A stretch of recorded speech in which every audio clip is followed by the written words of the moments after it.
up, everybody? Welcome to another episode of Viall Files, Ask Nick Style. Happy Monday, by the way. Happy Monday, Rochelle. Thank you. Happy Monday, Nick. It's almost Christmas. It is almost Christmas. Did you have a good weekend? Yeah, great weekend.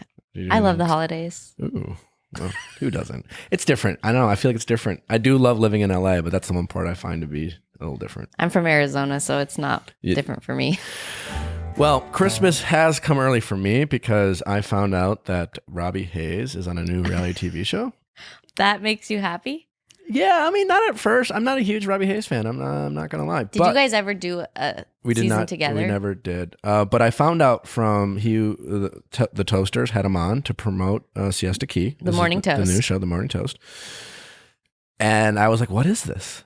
And so I went back and I checked out season 1 and 2 of Siesta Key. You did? And I'm like, I gotta watch this because it doesn't look like it's gonna go well for Robbie. Can you tell me why you don't like Robbie? I'm just not a huge fan of guys who have used their experience on reality TV and then embellish the relationships they have with producers and casting as a way to then lie to women about their ability to get them on the show to sleep with them. So you think I know he does that. Oh my! I've had multiple people tell me who he does falls that. for that though? What girl's like okay? Women do a lot. Yeah, I've heard. Anyways, so yeah, not a fan. Anyways, I don't feel bad saying that. Yeah, go say your. Anyways, I've been watching Siesta Key. So why are you excited that he's on Siesta Key? Just because I don't think it's. I've seen the trailer for season 3. Yes, and it doesn't look like it goes well for Robbie in the most epic way. So I went back and watched, and so Siesta Key. It's like I've been watching. Like the new Jersey Shore. Like, yeah, it's so good. But it takes place in Siesta Key, where they say where everything and anything can happen, and it kind of does. It's a bunch of. I'm a sucker for hot people hanging out over the summer. Hot people indulging, hooking up. I'm hooked on Siesta Key. I'm very excited about it. I love Juliet, love Alex, love Garrett. We love the hot people. So dive in to this new season of Siesta Key on Tuesday, January 7th at 8 p.m. Eastern on MTV. Go to mtv.com to catch up on season 1 and 2. So I've been using the coolest new airbrush foundation that I got, Luminess Air. Have you heard exciting. of airbrush foundation? I don't know much about it. Enlighten me. Really? Have you dated women that wear it? I've dated women. I don't. I know. You air. Well, I guess you know what I do know. I mean, I have had airbrush makeup put on me. That's what I was TV, wondering. I guess. You can do that as a civilian. Exactly. Usually, you only get it done like by professionals, but now with Luminous Air, you can do it at home. On your own. It's just so much better than regular. Yeah, go ahead. I feel like you're right. It applies evenly, more evenly, kind of thing. It's not as cakey. It makes you look airbrushed. You don't need to use that Facetune filter anymore. Not you. I mean, people. I mean, hey, you know.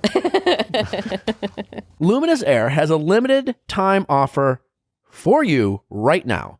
Go to trysilk.com/VIALL to get 60% off. Is that real? 60% off your Luminous Silk 4-in-1 airbrush system.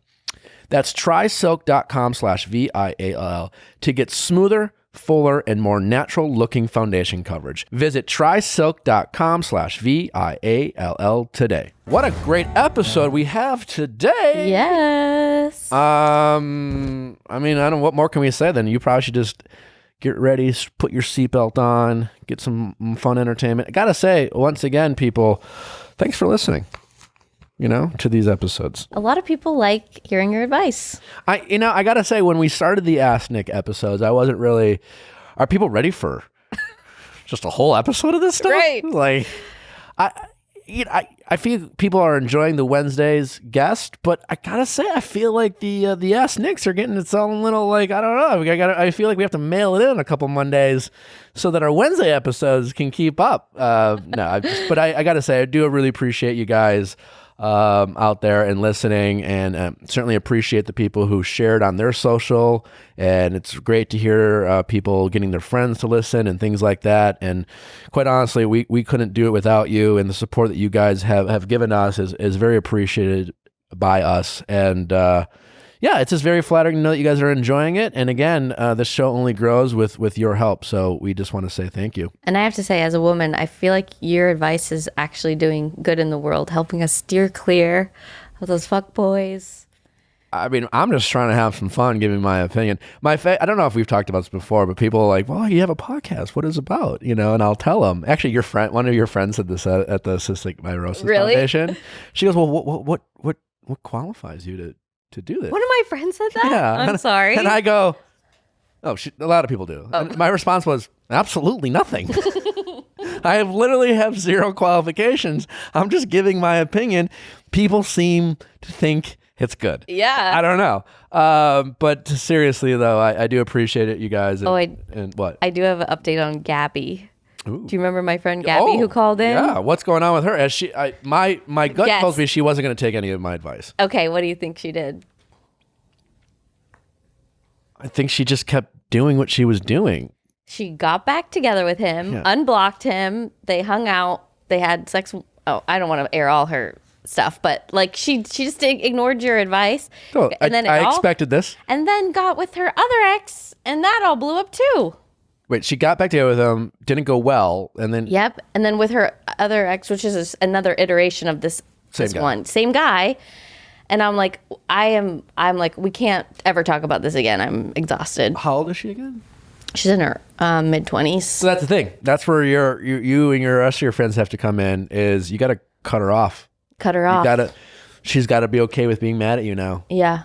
I refuse to indulge in your kind of toxic behavior to yourself. Yeah. Right? I mean, again, we could talk about new guys. I won't. And you know what? Live your life. I'm still gonna be your friend. Yeah. We're gonna hang out. Yeah. I love you. Yeah. But like, you don't get to gripe to me about exactly. this I just anymore. had to mute her stories yesterday because I was seeing like pictures of them. I'm like, I just can't. And she's, stop sharing your shit on Instagram. Well, yeah, she's a not comedian, your dating but, life. Yeah. I mean, I guess she's a comedian, but like, I don't think she's doing it for her bit. Yeah, I don't know. Anyways, will tell her I'm sorry. Okay. The good news is we expected this. Yeah. It's a process. I mean, in all is. fairness to her, eventually she will be like, what the fuck? Eventually she'll get tired. She'll be very disappointed in herself. Yeah. But if any other listeners who've called in have updates, please email us. We love to hear them. We do thank her for sharing her story. So I bet someone listening learned. Yes. Someone listening was like, that's me. No, people have written in and been like, oh, that really resonated with me. So anyways, another great episode. I hope you guys enjoy it. And once again, thank you so much. And without further ado, dating problems.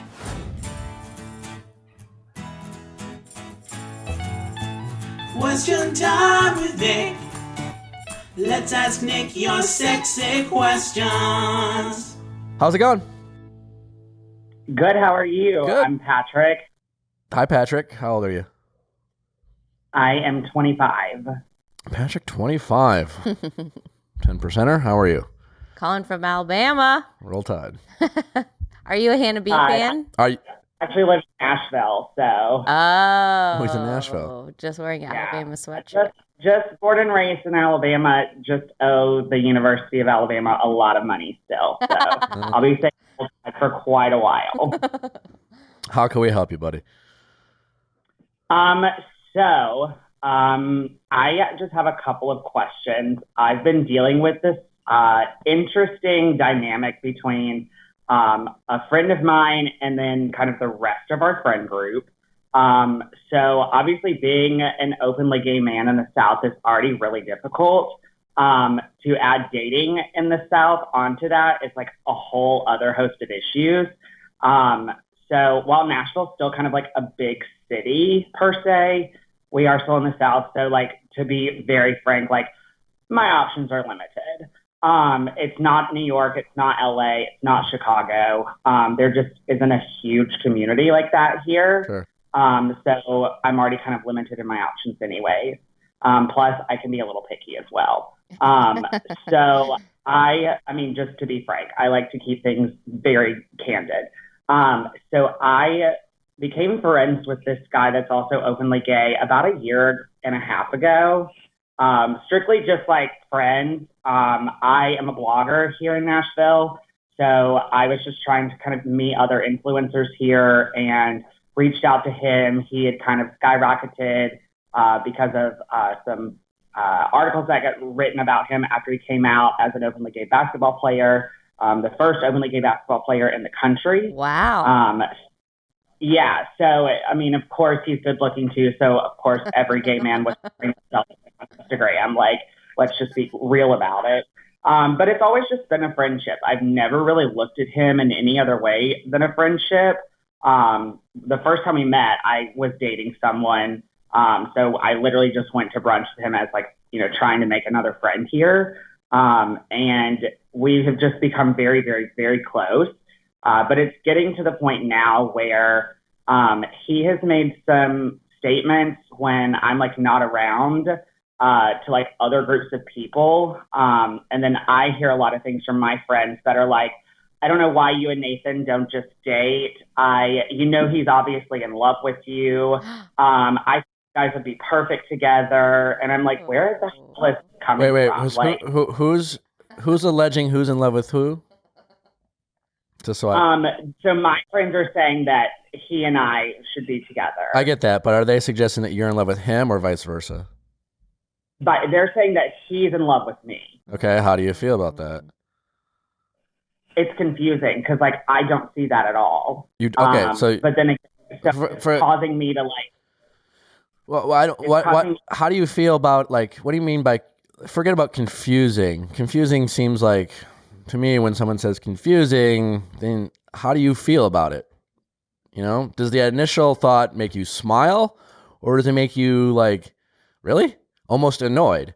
I mean, I say that because like if I were like, I didn't know kind of thing, like, oh, I didn't realize that. It's not per se something that I'm like, oh, that makes me smile. I feel butterflies and I can see rainbows and unicorns and let's ride off into the sunset. It's almost kind of like I don't really think that that's accurate, and I really hope that that's not true. Okay, you hope it's not true. Because like the reason I ask, if I were, I have a lot of platonic women friends, right? If I were to find out or someone would suggest like, oh, so-and-so might be in love with you, there would be kind of an annoyance on my part of like, oh, really? Another one? I didn't say that, but I would just be like, oh, I got to deal with this because like I would, you value this friendship, right? And then it's like, oh, we're going to have a talk and is it going to be weird? And like, then there's a fear of losing the friendship because sometimes there's a thought of like, oh, yeah, like, well, this whole time, so that's why I ask, how'd you feel about it? Yeah. But also, do you think it's true? You're describing about having the awkward conversation. Like I've kind of dealt with a situation like this before when I was in school at Alabama. A really like close friend of mine like opened up to me one night. We were drinking, of course. I was like, you could have told me this while I wasn't wasted, but thank you so much. Oh, I'm in love with you. And I was like, oh, I'll give it a shot. Like, we're best friends. Why not? And it ended up horrible. Like, really bad. So I'm trying to avoid that situation again, but it's more or less, he tells me like, oh, I'm going on a date with so-and-so. I went to go get dinner with this guy. Oh, I went home with this guy last night from the bar.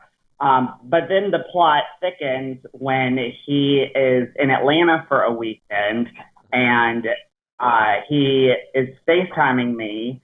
And he's with a group of guys there. And one of them was like, oh, my God, I follow him on Instagram. He's so hot. And immediately I get cut down. Oh, well, he's a slut and he slept with half of Nashville. And I was like, okay, that's not even remotely true. But like now I'm just annoyed. And so then I find out, too, that later that night, someone had come up to him, like making an advance, like, hitting on him, and he shut it down and was like, oh, that's really nice of you, but I have a boyfriend. His name is Patrick. He lives in Nashville. And apparently he decided to start telling everyone. Wait, basketball players telling people you're dating. Yes, and we're not. Okay. Well, so like up until this when I'm not around. Yeah. So up until this point, it was kind of like my next question before you told me the story was like, well, how do you know this is true. I mean, like at this point, it was just like a couple people are suggesting it.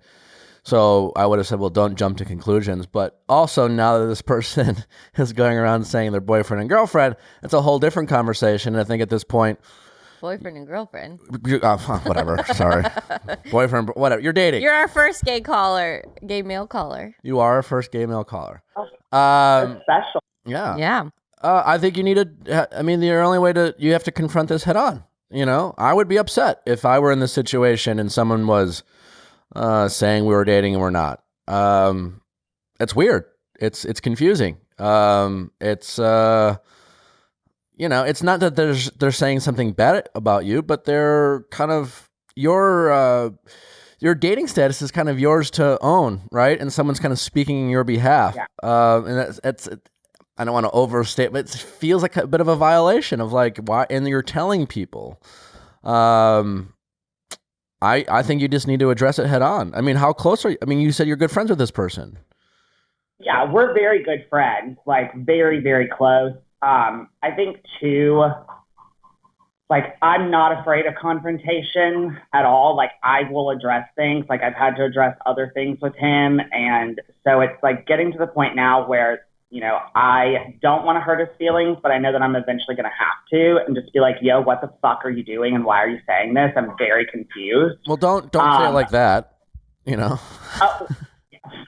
Well, I may put a little sugar on it.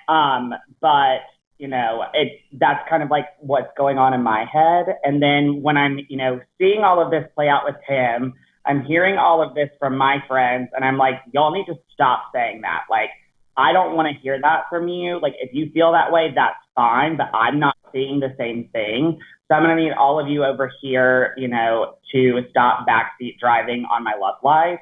So I'm curious, what stopped you from addressing this?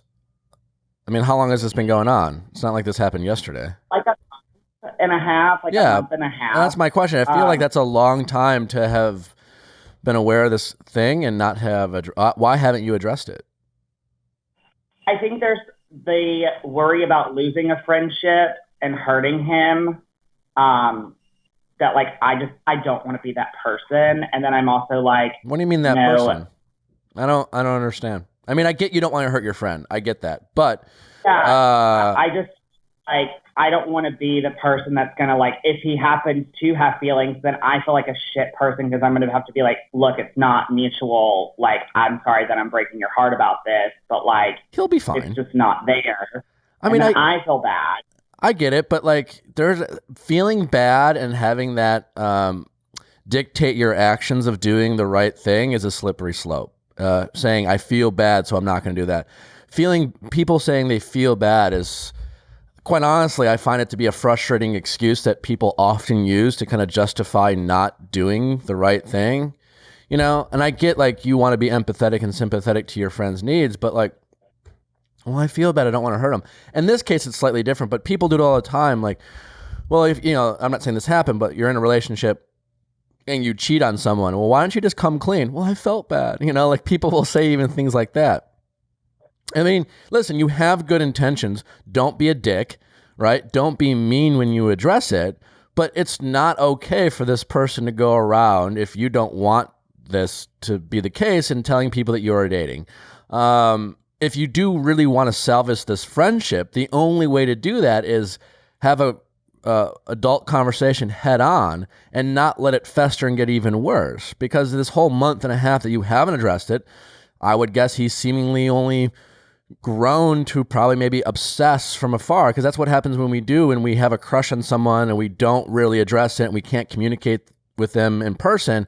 We start to obsess. We start to kind of manifest the relationship in our mind. So my guess is, without knowing too much information, he's probably only grown to like you more and kind of created this relationship in his head about you. So feeling bad is not an excuse. I think you can be kind, you can be direct, and you might hurt his feelings in the short term, but it's only going to get messier the longer you wait, and it will decrease your chances to maintain a friendship, would be my guess, because it's going to get messier and messier, because it's going to be like, wow, for 4 months you told people we were dating. That's kind of weird, you know?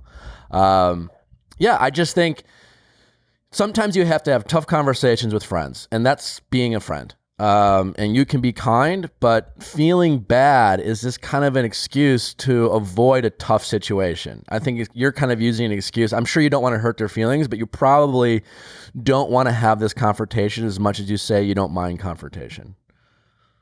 Yeah. You know, that absolutely. Because it's obvious. The solution's up. I mean, it's obvious that you don't want to be in the situation. There's no confusion of what's going on. You just need to address it. Yeah, I mean, you're completely right. So I get you feel bad, but don't use that as an excuse of doing the right thing. Yes, I agree with you. All right. This is way better than my therapist that I pay a lot of money to. Well, we just appreciate you listening, and you just tell everyone about it. Nick's in this situation a lot. I feel like you really can relate. Because you have he was saying people don't think two gay guys can be friends, and you feel the same way. Like you have a lot of female friends. I do have a lot of female friends. I guess I wish Brad was here. In terms of like I don't know. No, but it's similar. Yeah. It can be always messy. There's usually, there's usually always one. And it can sometimes get messy. And I will say it's not always the case. I have had a lot of female friends, and I feel like I'm definitely friend zoning. I don't know how they feel on their side, but there have been plenty of times where I really was enjoying their companionship, and there was no awkwardness. There was no like breakup, but I started to notice that we slowly started hanging out less. Yeah. And they were harder and harder to get a hold of, and I was just like, what the fuck, Yeah. And sometimes they just like met someone else. I've seen less of Suge recently because she's filming a movie, but she also is like, I'm pretty sure in love. Yeah. And like, that's normal. Because she's just been busy. It had nothing to do with like her and I having like, there weren't feelings there. So that's not always the case, but sometimes it's like, man, why aren't we hanging out? I mean, you're like, you don't have a boyfriend. Yeah. Like you're not preoccupied. You're still like, what? Let's hang out. And I get the sense that they don't want to. And sometimes, but you have to kind of respect that. And, you can't force it. This is a little different because this is a weird thing. I would be mad if someone, if I would feel violated if a friend of mine was going around telling people we were dating. Yeah. I would be upset. Yeah. So I think you need to address that. And it's okay to feel bad, but it's not okay to stop you doing the right thing. As long as you're kind yeah. Aww. So, all right. Well, roll tide, buddy. Sorry for your loss. About who did they lose to recently? This will be outdated by then. Not asking me, are you? At this point, they might have won the national championship. So. All right. Take care. Well, thank you. Say hi to all the Bachelor people in Nashville. Oh, I definitely will. Have a good one. Are you friends with them? I am best friends with Olivia Caridi. Oh, say hi. Yeah. So, and then I hang out with Kristen Whitney a lot and Jen. Wow. And then, funny enough, a friend of mine that I've known for like the last 4 years is Jess Clark, who's now dating Ben. So I knew her in college. What a small world. So I dabble in the Bachelor pool, but I'm not. I feel like you're part of the stew. All right, thanks, Patrick. All right, buddy. Well, have a good day. Hopefully this is helpful. And have a good one, y'all. All right, bye-bye. Bye. Bye. My biggest takeaway here is I really don't. I feel very strongly on the I feel bad excuse. You hear that a lot. I've heard it my whole life about people saying that. Yeah. And my first girlfriend, I remember, like little white lies in the relationship. We're like, I mean, I won't get into certain things about the relationship, but every time it was like, you lied about this. And it was like a little lie. It wasn't like a big deal. Well, I just knew you'd be mad. When people in relationships where they're not honest and they kind of tell little white lies because it's like, well, you're just going to be mad. Now, granted, you might be with someone who gets mad over everything. And that's frustrating too. I've been in that relationship before, but it's still not an excuse not to, like, if you can't be honest with the person and they always get mad, then you need to break up. Yeah. Like when you get to the point where you're Exactly. like, well, I don't want you to feel bad. And most of the time when people don't think, and I don't think it's the same with Patrick's situation, but people use the excuse of feeling bad because they're just kind of chicken shit. Right. And they use an excuse to not do the right thing. And usually it's more about not hurting that person's feelings and not putting themselves in an uncomfortable situation. Yeah. And I think people use that as an excuse of not wanting to make someone feel bad because it makes them feel better about the fact that they just don't want to deal with it. Yeah. I feel strongly about that. Yeah. And I mean, I know this is a unique situation, but just that feeling bad, like I think he's totally right to be mad about the situation. I think it's weird that Patrick has waited so long to address something that's so clearly not okay. Right. All you aspiring baby makers out there, listen, fertility is a sensitive subject actually almost always, Yeah. Some people struggle with it more than others. Yeah. Men and women, but for the women out there, even maybe even more of a sensitive issue. That's why modern fertility is so great. Only $159, you can find out everything about your fertility. Exactly. And that's, and correct me if I'm wrong, $159 is really inexpensive relative to what it would cost the women out there to find out their ability to conceive. Exactly. And you don't have to go to the doctor. You don't have to get doctor's approval. You can just sign up to receive the kits, which I did. They mailed it to me. I pricked my finger on this thing, put the blood on there, mailed it back in, and they sent me my fertility results. And guess what? Completely normal. So that's kind of a weight off my back. What a win. I know, yeah. So any guys out there just... No. It's Should fine. I put that on my dating profile? Maybe. You know what? It's fine. But listen.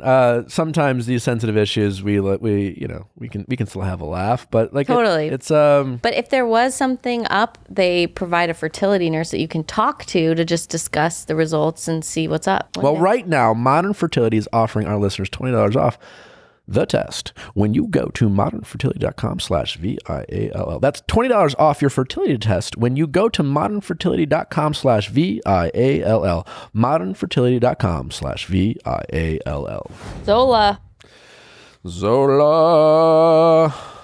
Why do you love Zola, Nick? They're changing the wedding industry as we know it. Yeah, weddings.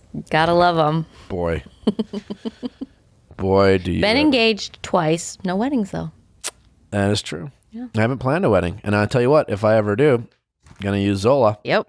But that's serious, though. They make it so much easier. It's the highest rated registry of all time. I mean, and why do you have to do, I don't know. It's a free wedding website. You get all these ideas right from your website. Yep. Sorry to you wedding planners out there, but Zola is where it's at. Yep. So it's super easy to create your website. You can add a custom URL, which is nice when you're sending out information about your wedding. There's lots of great features like a fax page, which is also fun. You can say how you met and post your story and pictures. And then this is really cool. You can put your honeymoon funds along with your registry. So it's all on one website. That's amazing. You usually can't do that. Plus, it's just all the regular benefits you get with a registry. And they also have invitations there on Zola. So you can just get it all done on one place for free. All in one place for free. Yep. Zola has helped 1 million couples get married. Yep. And they can help you too. Sign up at zola.com/VIALL today to get your free personalized paper sample. Then use code SAVE50 to get 50% off your save the dates. That's zola.com/VIALL and promo code SAVE50. How's it going? Okay. I'm good. I'm Kayla, and I'm 25. Hi, Kayla, 25. How can we help? So I'm calling for some advice about my boyfriend's mom. My boyfriend and I have been together for a while. We have a son, and he goes to preschool now and stuff. But I usually get along with her pretty well, but lately I just feel like she's being kind of inconsiderate of our schedule and our family time, and it's making me just not really enjoy being around her.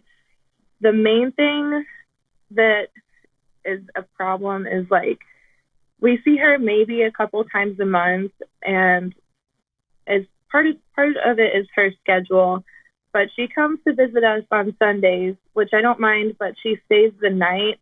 And we are up Monday morning super early because the bus comes to get our son for school. And when she stays, it kind of throws off our schedule. both the night before school and then starting on Monday mornings, which I just feel like I'm a real schedule person. It really does good for our family when we stick to a schedule.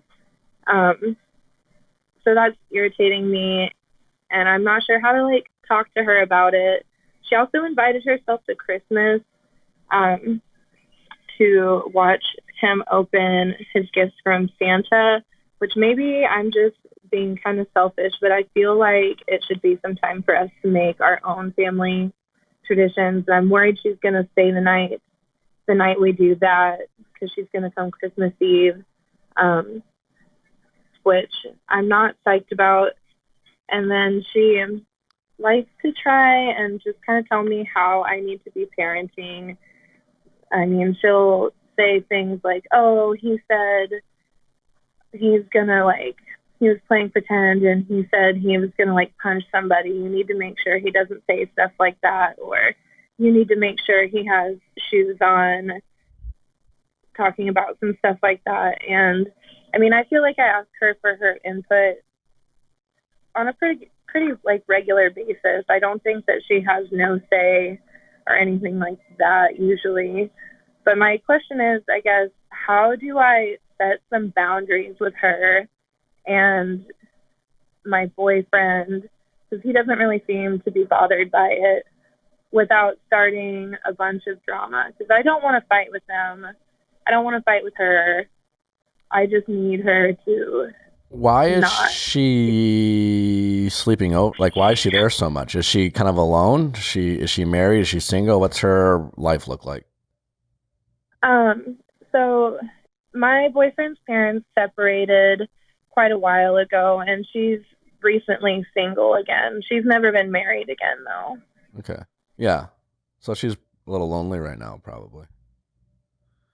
Mm-hmm. And I try to be mindful of that. I know she doesn't have anything else to do.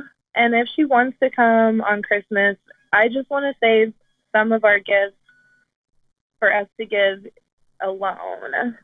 How long has this situation been going on for? Really, it's just been the last month or two where it's really become sort of an issue. I think once my son started preschool this year and we had a lot stricter schedule, I stay home. So usually before we had school and everything, we kind of did whatever we wanted to do whenever. So since then, it's been getting worse. How are things going on? How's your relationship with your boyfriend? How's everything going on there? How's your communication? How do you feel about that? I feel like usually we talk pretty well. We don't really fight often. I mean, we kind of got together under some different circumstances, so we've had to really make sure we were good at talking so we could parent together this whole time. And what were the circumstances? What? Sorry. What were the circumstances that you got together? I mean, we weren't together when I found out that we were going to have a baby, and then we got together after our son was born. Did his parents kind of help you guys through that? Like, were they really supportive during that time?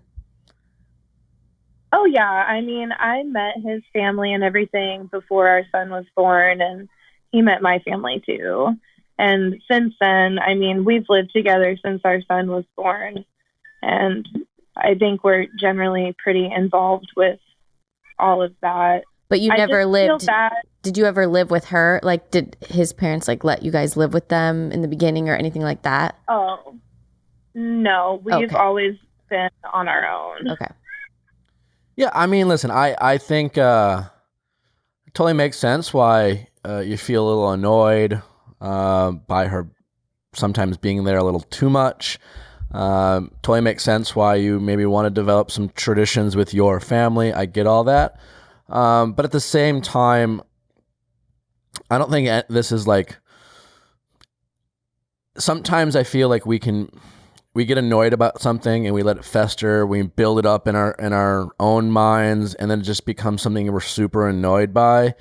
And to me, this kind of sounds like what it is a little bit more than like an actual crisis or real big deal. Like, I'm not trying to say you don't have the right to feel the way you do. It's just, it might be one of those situations where you have to decide, you know, is it really worth it at this point? I mean, there's always next Christmas. And at the same time, is your, you know, like, let's just call her your mother-in-law for the sake of argument. Like, is she really stopping you from her being there? Is really stopping you from you guys having a family tradition? I mean, quite honestly, I don't know how old your mother-in-law is, but like, I have some really fond memories of my grandparents when I was a young kid. And that's, you know, that's not always going to be the case sometimes with time. So like, look on the bright side there. Totally annoying that she might insert herself with some feedback about her parenting styles, but like, my guess is, not having a kid, you're not alone, you know, in the sense that like, every times have changed, and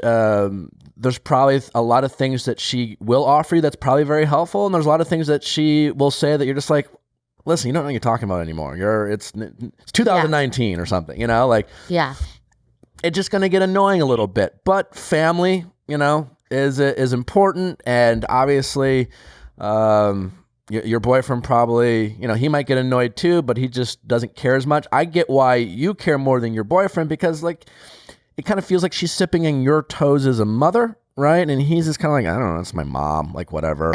And like, you know, every son kind of thinks like any input from her mom about parenting is probably a good thing, where you're like, well, wait, I'm the mom, you know? So I totally get where you're coming from, but I think, unless it's only been going on for a month and a half. This is not like, you know, crisis mode. My whole time I've had this, you know, our kid, that she's been like this. She's probably a little lonely too. You said she's recently single. She might just be a little bored and just enjoys the company, and she wants to be there. So unless it's like really affecting things, unless she's just totally unbearable and really condescending, I maybe just suck it up these holidays and see if this really lasts. Maybe she'll get a boyfriend and be less. If you really feel like she's stepping on your toes and you really feel like you need to say something, the way to maybe address it is just say, hey, listen, sometimes you make me feel like I'm you know, play at that card where she's maybe making you feel a certain way. Like, it's gonna be a tough argument to tell her that she's there too much. You know, keep in mind, she's probably very lonely, and that's going to hurt her feelings if you're suggesting that she's just kind of annoyingly there all the time. And she very much might be, but sometimes we kind of have to suck it up for family. And, yeah, I mean, I bet she's just super fucking lonely, man, you know, like, and I will say, like, my mom, like, really didn't want my grandparents around, like, similar to you, where she just wanted like her family, and her mom like really annoyed her. And I almost like kind of resent her for that, because I wish my grandma would have been around more, and I wish I could have spent more time with her. And again, you know, I kind of remember like that every family deals with this. I think I mean, it's a kind of territory thing. And like your in-laws, you're like, I'm supposed to like you and love you, but like, I'll be honest, I didn't pick you.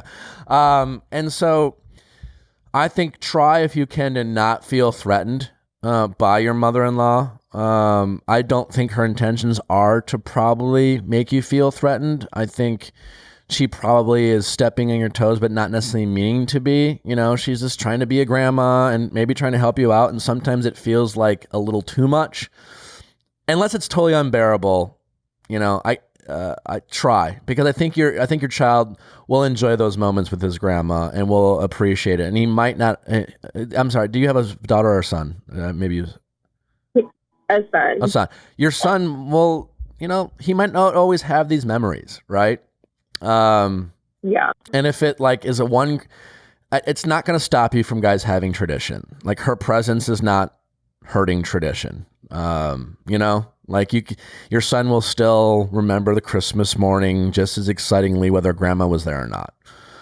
I don't know if this is the answer you wanted. I feel like you wanted a solution how to kick the old bag out. You can still create boundaries. You can still create boundaries. I definitely.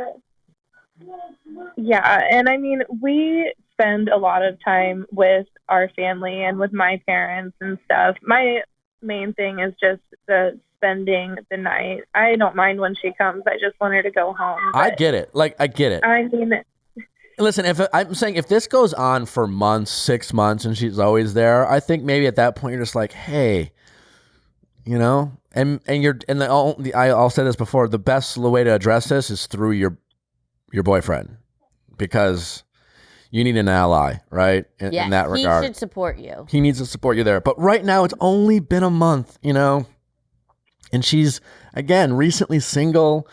And she's older, and it's harder to be single when you're older, when you're younger. And, you know, she has her grandson, and she's kind of attaching herself to that because she probably feels a lot of pride and excitement. Just let her have it, you know? I mean, is it really killing you? Have that be your Christmas gift to her. Aww.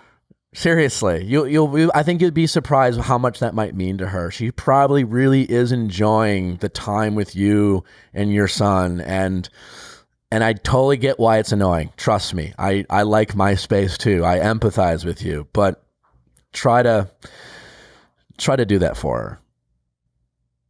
I sure will. I am glad that you guys wanted to talk with me today. I feel like you always give really solid advice. And I thought maybe I was just being kind of crazy about it. You're not being crazy. You're not being crazy. But unless it doesn't sound toxic, it just sounds like a kind of a lonelier person who has less going on in her life and is really excited about her grandson. And she's definitely overstaying her welcome a little bit too much, but you can decide whether you let that annoy you or you can just say, you know what? She appreciates this and I can deal with this because I know this makes her happy, you know, and I think you will feel good about that in the long run. And I bet your son will years to come. All right. Cool. Thank you, guys. Best of luck. Happy holidays. Happy holidays. Hope you have a great Christmas. Yeah, you guys have a good day. Thank you. Thank you. All right, take care. Bye. Bye. Yeah, I mean, and any relationship interaction, it's that seed plants and it snowballs. The drip of the water. Yeah, and before you know it, you could tell a story of like, this is absurd. This is absolutely absurd. I can't believe I am dealing, and it's just like, I think you're just a little annoyed. Yeah. Probably because like it's justified. There's nothing wrong with her feeling the way she feels. Right. But you know, it's always try to put yourself in the other shoes if you can. And it's a lot of times with these mother-in-law calls, there's like a lack of control. Like I used to be able to control everything in my life and do exactly what I want. I was going to say that. This is a control thing. Yeah. She wants to feel like it's her household. Yeah, my schedule. My household. She's very schedule oriented. Yeah. Grandma's fucking it up. Yeah. And probably super annoying. Yeah. And probably overstepping her boundaries and probably making her feel like, and probably being a little condescending. And, but yeah, you know, give that up sometimes. Right. And unless it's a toxic situation, you know, I see as my parents get older and I see my grandmothers, like, I think it's getting, you know, you get lonely. You just want to have, you hear that from people who get older, like the biggest, you know, what's the biggest killer? Retirement, you know, and things like that. People sometimes lose a sense of purpose. Yeah. And I think being a grandmother certainly is a great sense of pride and purpose. And just let them have it. Yeah, like my grandparents used to stop by my house unannounced and my mom got so mad. And she's like, you can't do that. And now looking back, I'm like, how great would it have been for them to just pop in? And again, not to shit on your mom, but like, why not?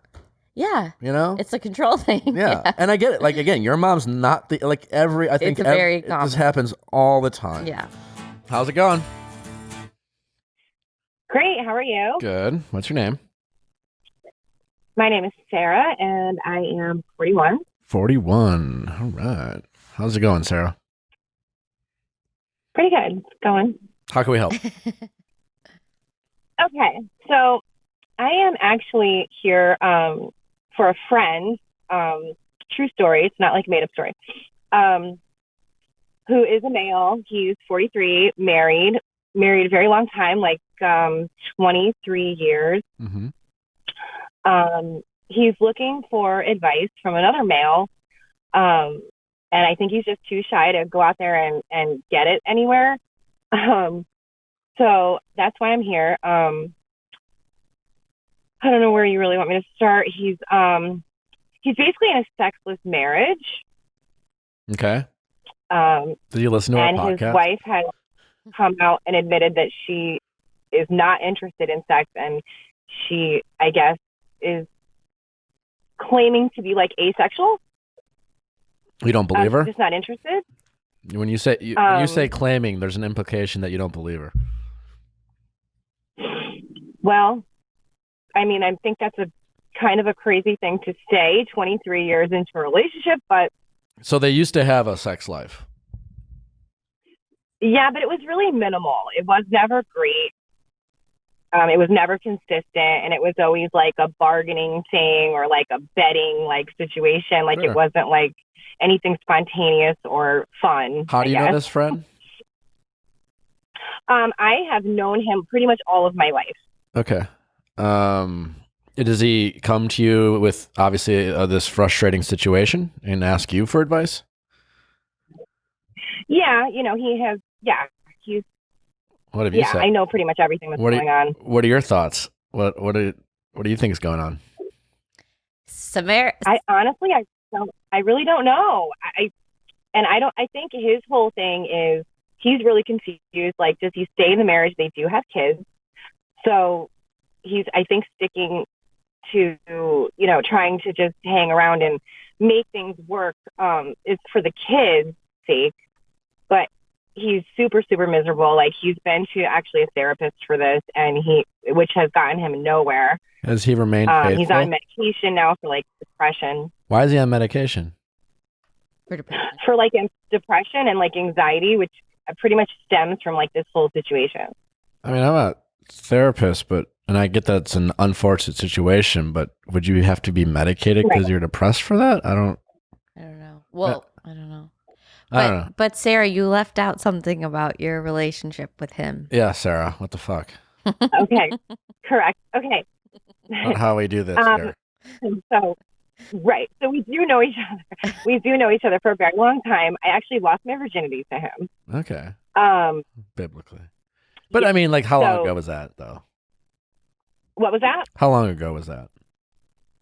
Okay, so that was, oh my gosh, probably 20 years, 20 plus years, 25 years ago, I would say. But do you have like romantic feelings for him? Yeah, why do you care I much, think Sarah? we sort of do. I think we sort of do, but we're not going there because he's married. He has a big situation, It sounds like you're just saying that, but you don't believe it. Listen, I mean, I can't speak to this whole, like, I mean, I get why he would have anxiety, and certainly I get why it's a depressing situation. I mean, right.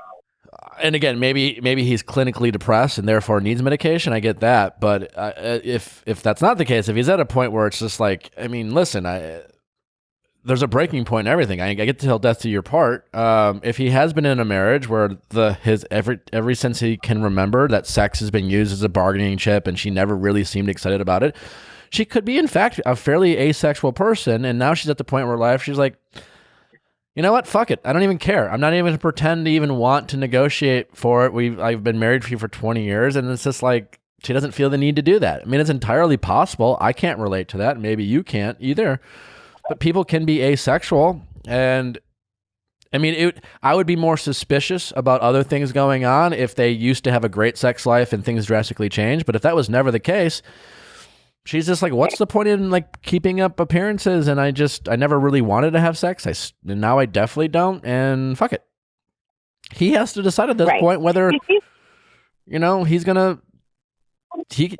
People get divorced. It's unfortunate. It sucks, but he needs to. I mean, my advice to him is, I mean, he's still young. He still has his whole life in front of him. He's young enough to restart his love life and find someone new, and whether that's with you or someone else, he can still have a happy life. If he's so miserable that he's riddled with anxiety and seeing a therapist and taking medication for it, well, then that's not healthy for him, his wife, his kids.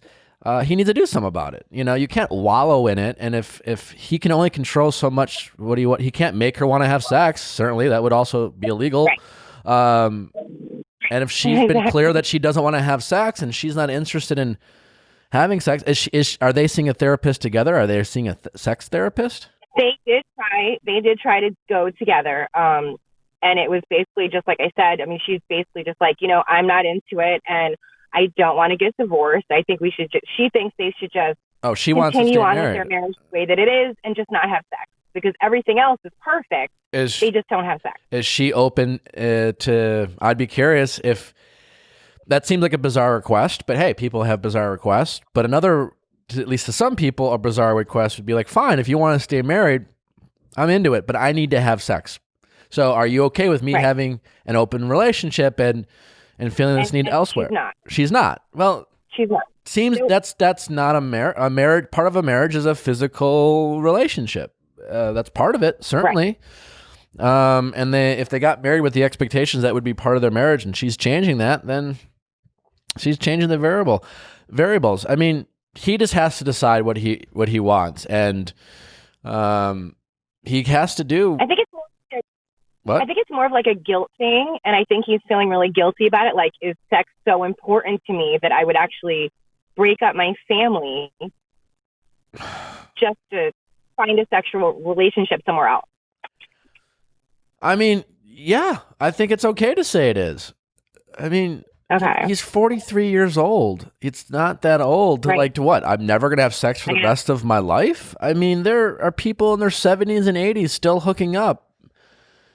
Right. I just, that's a lot to ask. It's a very syphilis is rampant in the old. Yeah, they're like old folks home. It's just like fucking syphilis all over the place. I just think that's kind of an insane ask to.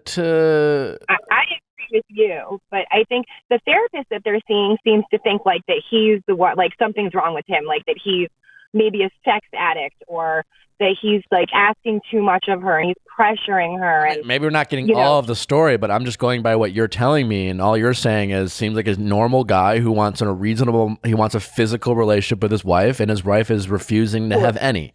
And if that is the case, then that is not reasonable or normal. And if his current wife is literally asking him to be okay with pretty much never having sex for the rest of his life while there is in a marriage, that is in no way reasonable.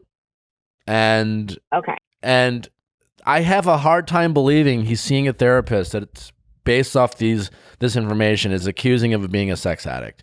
There's some missing information there. It did come up. He's a very sexual person. I mean, if he had it his way, told you this? I mean, I just feel like, keep in mind, you are a third party here and you're getting information from him. Oh, yeah. I don't know. Where I would like to talk to him. I mean, in the sense of like, there's only so much I can say based off this little information, but my guess is we're not getting all of it. Because like, but in your opinion, there's a fine line between like a guy who just wants to have sex and a guy who's like a sexual person. You know, I mean, not a fine line, but like, there's nothing wrong with being a sexual guy, but then. See, I think the kiss of death is that he's telling all this to a female friend. Like, I think once you start being that open about your sex life with your wife with another female, the ship's going down. Well, yeah, I mean, listen, I think the ship it's done. I mean, it's like, but he's like, and that's why he probably feels the way he does, because deep down you're like, you know it's over, but like again, like I can't relate, but I can only imagine if he has kids, he has a wife, his wife wants to be with him, the family dynamic he values, right? Yeah. Like but not values enough to not be talking about a sex life with someone who he still has feelings for. Well, we don't know if he has feelings for her. I don't. Like on the outside, they have literally the perfect relationship. Everyone thinks they're like the perfect couple. You would never guess in a million years that they're having this issue ever. Are you hoping this is literally the only issue that they have? I mean, I get that it's fun, but like this whole dynamic, but we don't know he has feelings. I can like listen. He probably just wants to talk about it. I don't think you should talk about that with another female who you've had sex with. Ideally, you're right, but I'm just saying it's kind of an insane thing to be in a marriage where your wife won't or your partner won't have sex with you, and seems to be unwilling to figure that out. I'm not saying it's okay. Yeah. And that's why it's kind of like when we get into like when people cheat, for example, like, you know, people have done it.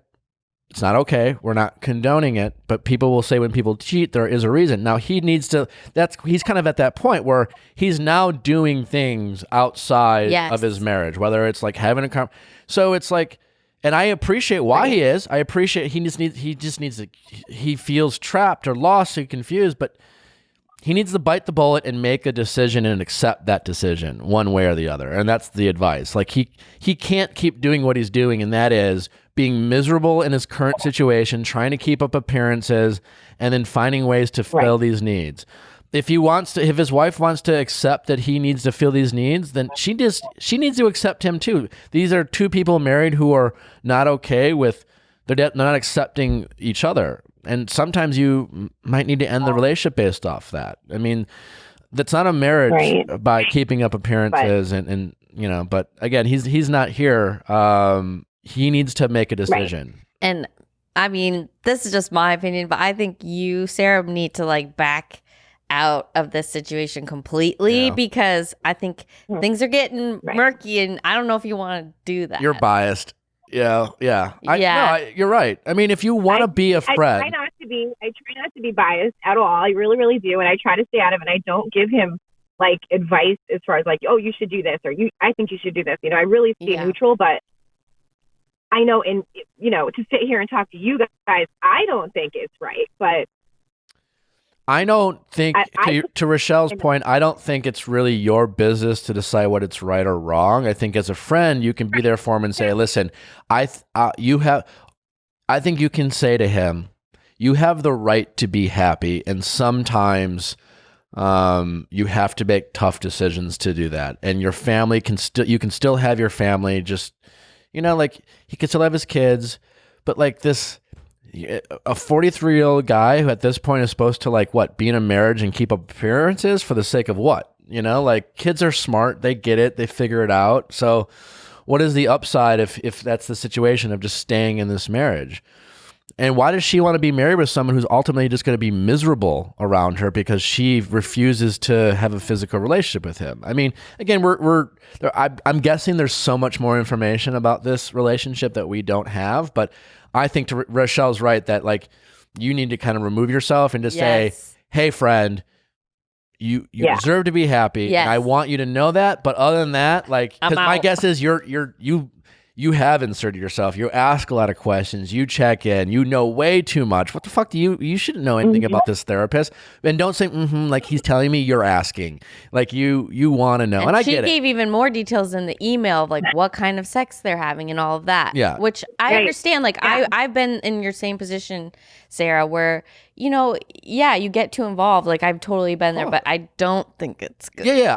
I would be involved. It's easy to get involved. It's easy, especially if you have feelings. But now it's like it's only going to get messy and become potentially toxic and not. It makes it weird because we do have a past. But I really am neutral. I get that. No, she's emailed me that she has feelings for him. You're not neutral. I have it in writing. You're not neutral, and that's okay. But all the more reason to step away. You can't. What you don't want to be, and you can't be, is the person to convince him to leave his wife. No. And you're trying. No, and I don't. Yeah, but I don't think he should. Yeah. You are trying to convince him to leave his wife without seeming like you're trying to convince him to leave his wife. You want him to leave his wife. Yeah. It's okay. It's okay. I get it. Maybe he should, but maybe he should. You on the other hand, like he needs to find this on his own. He needs to come to this realization on his own, and again, simply reminding him, you deserve to be happy. And it's not selfish to be happy. You can't make anyone else happy if you can't make yourself happy, and it's not an unreasonable thing to want a physical relationship with your partner. And I think you just keep it real simple, and any other information, say, I don't think it's really appropriate for me to know all this. And stop trying to convince him to leave his wife, because you are. No, I really haven't. I I swear. believe you. But this is so great because this is exactly what I wanted was for a different, an outside opinion so that he can now go and listen for himself. So I think this is great. Yeah, he tell him to tune in. Yeah. Well, best of luck. Thank you so much for calling in. It's a little messy, totally empathetic situation, but you're a little too involved than you want to admit. Okay. I will try to be less involved. You need don't to be. try. You need to be. Real- I will. Oh, Okay. no. I will be less no. involved. I Oh, no. believe you. But best of luck. Thanks for calling. I really Thank appreciate you. it. Yeah, All thanks. right. Guys. Have a Thank great you. day. All right. Take care. All right. Thanks, guys. All right. Bye-bye. It's tough, but how many women call in and say, I don't care. I don't really have feelings. I don't. I'm fine. It's just... She literally wrote it to me. Like, that's so funny to me. That's such a pattern. It's hard to admit, and it's easier in writing. And then when you are talking to someone, I think it's hard to, because I think you say it out loud. You have to admit it to yourself. So many of our callers are just having a hard time admitting to themselves the reality. I think that's kind of what I've been good at, or what this show is about, is just helping people really see what they kind of already know. It's just, Yeah. we have a way of lying to ourselves in order to justify our actions and our feelings. And we sometimes will feel shame for feeling the way we do. And Yeah. So I think she wanted us to say, yeah, you're right. He shouldn't be with her. That makes her feel better about what she's doing. Correct. Yes. And she might be right. We don't really know, because it's hard to give opinion about. I'm certain there's so much that we don't know about that situation. I know, but I don't think she should know the details Correct. of what she's I'm saying just to him saying in it's the hard. bedroom. She called and I want advice about this guy. It's I don't know, but we do know that you hope he leaves his wife and maybe you want to bang again. And that's fine. It's fine. But being the one to convince him, Not a is good look. not messy, because what would happen is he leaves his wife. It's messy. You might bang once, and then then it's all gonna go. Yeah. So I'm Anna. I'm 26. Oh. great. Anna, 26, right off the bat, seasoned caller. Well, not seasoned, first time, but seasoned listener. I'm Seasoned guessing. listener. How can we help you, Anna? Yeah. Well, thanks for taking the time to chat. To give you some context, I struggle with daddy issues in a pretty stereotypical sense. I enjoy attention and validation from older men, and I'm fairly certain that stems from my lack of a relationship with my own father. And it's to the point where I have had sexual fantasies about older men in their late 30s and 40s, but I've never acted on those. You make it sound so old. How old are you again? 26. Okay, you're not that young, but It's older, Nick. It's older. okay, go ahead. I'm sorry. And because that has been a thing since my early 20s, but rationally in my early 20s, that seems like a really bad thing to do. Not bad, but just poor decision making. But now. So now I've been dating my boyfriend for about 3 years. Okay. He's 28. Okay. He's really incredible, and I feel lucky to have him. It's not enough We've gray been hair. long distance. Did you hear me? I'm sorry. I don't think she heard me. Okay. Keep going. Keep going. So we've been long distance for the past year and a half since he's in grad school, but now that he's 6 months away from graduating, we're talking about him coming back to me and us moving in together, and I feel really good about it, but I feel like my excitement is being compromised by this recurring thought that I'm approaching a period in my life where making responsible life choices is really going to start mattering, and wishing that I had been less responsible in my past. So in my ideal world, we'd spend the next 6 months in an open relationship where I could just fuck around and pursue that very specific fantasy, which probably isn't healthy. It's just something I all of a sudden want to have as a life experience. It's not going to fly with my boyfriend. So I guess my question is what is the best way forward to just continue ignoring those impulses? Great question. How strong are these impulses? I guess in the sense of like, listen, being a monogamous relationship is a sacrifice, and while I think everyone loves a storybook love affair of I saw him and I never wanted to look at another person for the rest of my life, in reality, I don't think that's really the case for anyone. It might be the case for the first 2 weeks you meet someone, and then, life goes on and you realize, yeah, wow, that person's hot and that person's hot. I kind of wonder what they are look like naked. But when you love someone, you kind of give that all up, right? And hopefully love someone enough. So that's what I mean. Right. It's just like, I know it sounds kind of like fantastical about like these desires you have as if you're like some sort of sexual freak. And I know you say you have daddy issues, but like, yeah, there's other guys you would be totally interested in having sex with if you were single. And I guess the question to yourself is, how much do you love this guy and this relationship you're in, and are you willing to not have those needs met? And it's a kind of a question at that. I mean, this older guy thing. Yeah. I mean, you have a fantasy. Everyone has fantasies, right? Guys have plenty of fantasies, weird ones, like what? Nothing you haven't seen on porn. But yeah, unless there's something, that you're not telling us in terms of some really freaky shit, but would you be okay with him sleeping with other people? Great question. I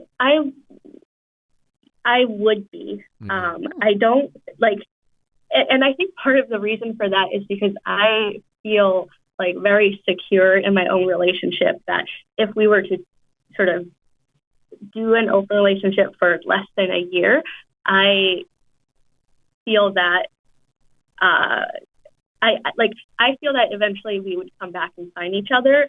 And I guess for me personally, I feel like if I were 30 right now, I would want to marry him. But I feel like I want to, I am not at the point right now where I'm ready to be someone's wife. Yeah. Have you broached the subject at all with him? Are you assuming he wouldn't be okay with an open relationship, or you've kind of actually broached it? Yeah, I have only in the sense actually very recently. He unexpectedly got a job offer in Seattle, and then he asked me what I thought about sort of potentially him taking that offer with the expectation that I can say absolutely no, right? Kind of very guiltily, told him that I would be okay with it if it were for less than a year and we did an open relationship. And then he's like, okay, I'm going to decline that job offer. So he declined a job offer for you. Yeah. I love an analytical horned up caller. I have to say, she's like, these are my issues. This is what I want. This is my timeline. Very matter of fact. I'm very horny. I love it. Yeah, I think there's no right answer here. I think this is about choices. This is about, and it's about communication and choices, and you just have to decide. Life is about timing. You found a guy that you seem like you love, right? And you've been logically like, I love you, but I'm not necessarily ready to give up all my freedom for you.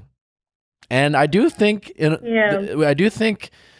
doesn't mean, I do think that you can still love him very much. I think it's very pragmatic of you, and it's very kind of to say it's not storybook is certainly, it's not kind of what, young people imagine and what we read in the stories of how love is supposed to be. But yeah, I mean, life can be about timing. So you just have to decide, how can you ultimately only be with him for the rest of your life? Or are you willing to risk losing him to fill these needs, right? Because you might not be able to get an open relationship.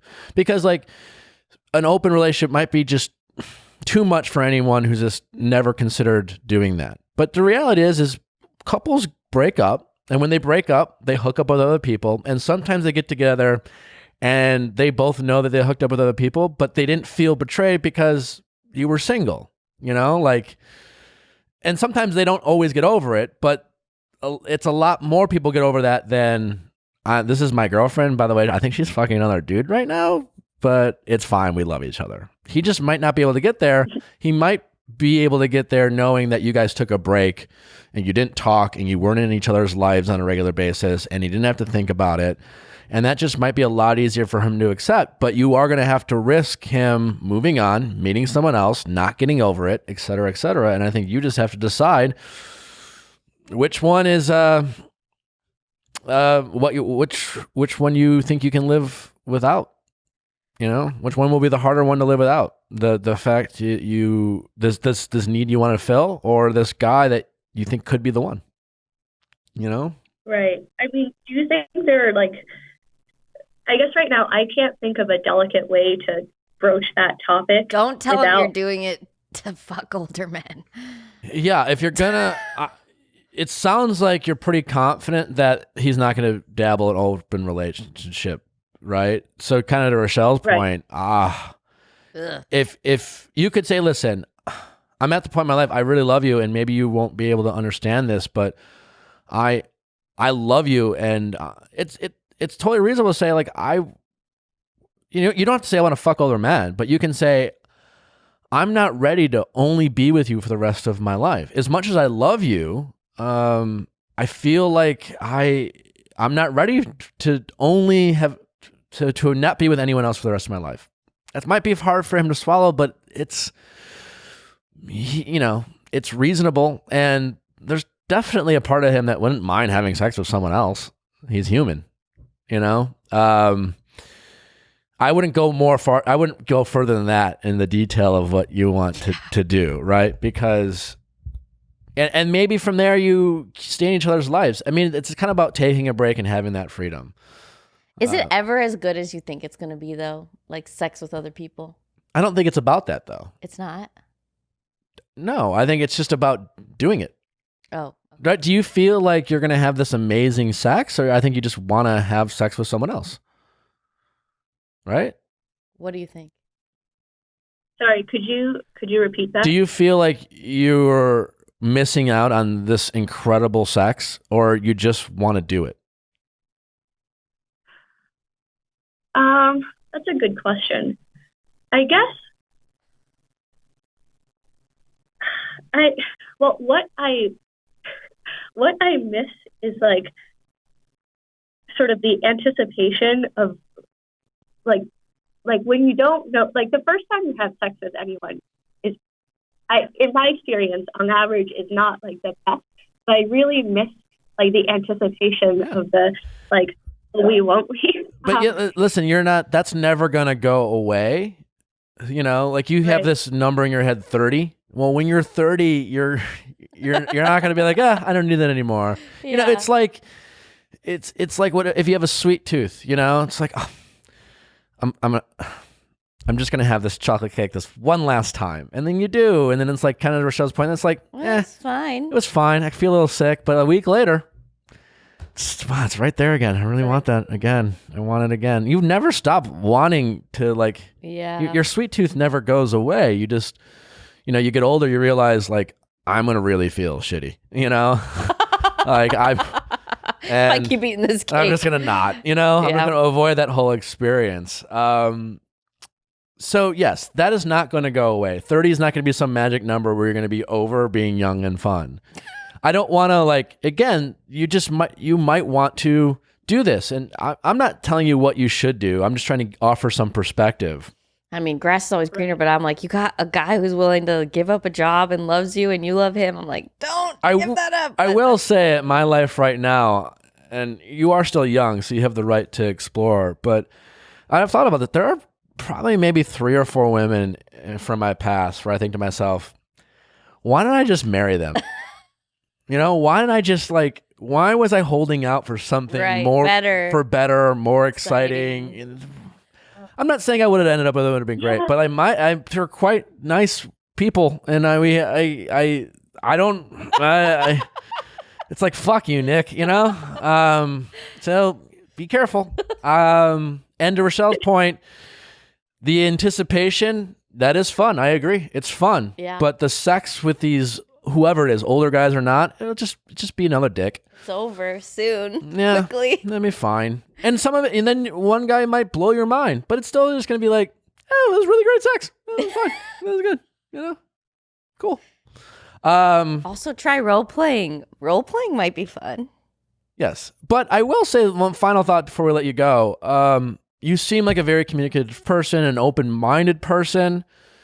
I think it's important that you are with someone that you can be like that around. As much as this guy seems like a really nice guy, he needs to accept you for who you are. That should be something you value in a partner, because I'm getting from you that you want to feel free and expressive. And so in whether you're single or in a relationship, you need to feel like you have some sort of sense of freedom, and you need to be with someone who's not necessarily going to quit a job because he's afraid of something, because he's going to suffocate you. And you can't be in a relationship where you feel suffocated.